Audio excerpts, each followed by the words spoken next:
President Trump's border wall may be facing another hurdle as a growing number of Senate Republicans say they'll vote to block the president's national emergency declaration to fund the border wall. The president admitting at CPAC on Saturday that Republican support isn't ironclad.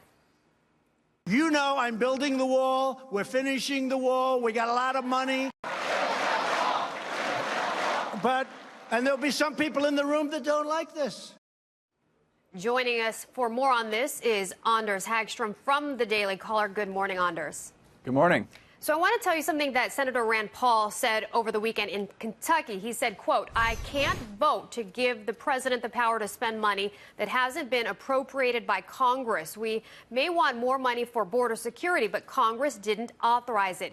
If we take away those checks and balances, it's a dangerous thing." Senator Paul says he will vote yes on the resolution. So what does this mean for the president's national emergency declaration?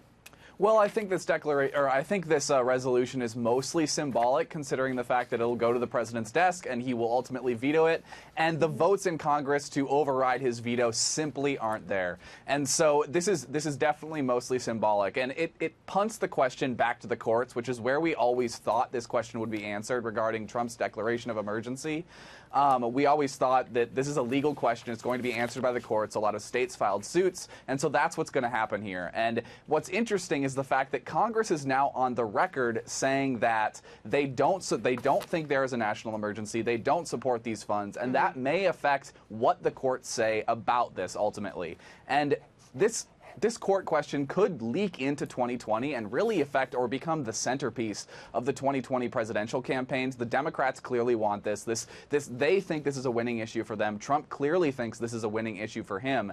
And so I think both sides want to exacerbate this issue, and they want the court case to become the centerpiece of the 2020 campaign. So you mentioned the vote. Senator Paul becomes the fourth Republican senator to support the effort to reject the national emergency. Others, Susan Collins, Tom Tillis, Lisa Murkowski. Others who could flip, Lamar Alexander, Mitt Romney, Cory Gardner, even Mike Lee. So is there enough GOP to support? What does this say about the GOP Senate dissension when it comes to the president?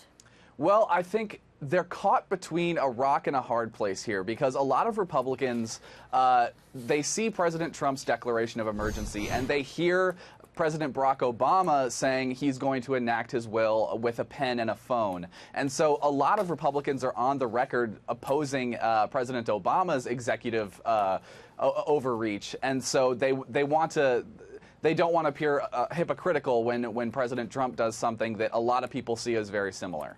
Senator Paul, being one of those Republicans, he wrote an op-ed for FoxNews.com, and he said, essentially, the lawmakers who criticize President Obama for executive authority should be doing the same for President Trump. Your thoughts?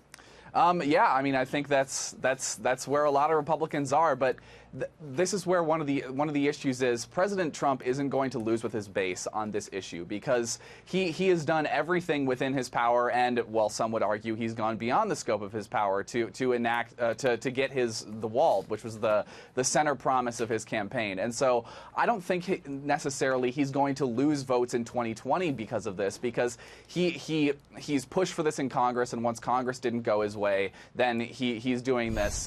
He's doing the national emergency. And we'll just have to ultimately see what happens in the courts, because this is a question. It's an honest question. You'll see Republicans fall on both sides of this, whether this is actually an executive overreach. And so we'll just have to wait and see what the courts say. Anders, thank you so much for joining us this morning. Yeah, thanks for having me, Tracy.